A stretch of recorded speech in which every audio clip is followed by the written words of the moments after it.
అయితే ఇక్కడ మనకి అక్బర్స్ టైం పీరియడ్ లో రెవెన్యూ సిస్టమ్ అనేది చాలా ఎఫిషియెంట్ గా ఆర్గనైజ్ చేయడం జరిగింది. All the credit goes to Todarmal, who was the revenue and finance minister. He served earlier in the court of Sher Shah Sur. నేను లాస్ట్ ప్రీవియస్ క్లాస్ లో కూడా మీకు చెప్పడం జరిగింది. అయితే ఇది ఎంత అద్భుతంగా రెవెన్యూ సిస్టమ్ అనేది ఆర్గనైజ్ చేశారు అంటే డెఫినెట్ గా highest income to the state or the Kingdom ఆ టైం పీరియడ్ లో ల్యాండ్ రెవెన్యూ.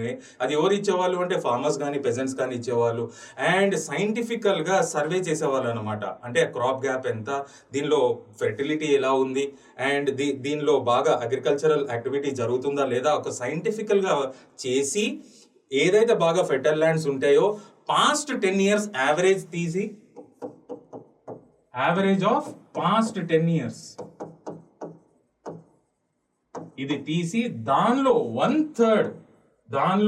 వన్ థర్డ్ మాత్రమే స్టేట్ తీసుకునేది. దిస్ వాస్ కాల్డ్ యాజ్, ఈ అరేంజ్మెంట్ చేయడానికి కారణం all the credit goes to Todarmal, who earlier served in the court of share Shah. ఆయన చనిపోవడం తర్వాత he shifted his loyalty to the Mughal services join అవ్వడం జరిగింది.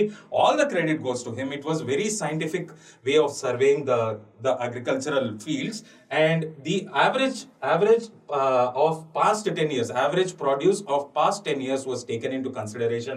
In that average, 1/3 has to be paid to the state. అయితే ఈ average 10 years, ఈ past 10 years ని తీసుకునే టర్మ్ ని ఏమనాలి అంటే దశాలా సిస్టమ్ అనాలి.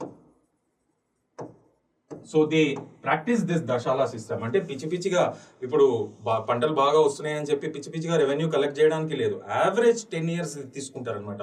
అంత సైంటిఫికల్ గా ఆర్గనైజ్ గా ఉండేది revenue system. All the credit goes to Todarmal. అయితే దీన్నే తోడర్మల్స్ అరేంజ్మెంట్ అంటారు.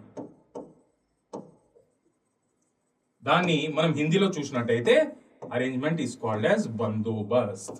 దీని షార్ట్ ఫామ్ లో ఈ రెవెన్యూ సిస్టమ్ ని బందోబస్త్ వ్యవస్థ ఆర్ బందోబస్త్ సిస్టమ్ అని మనం పిలుచుకోవాలి.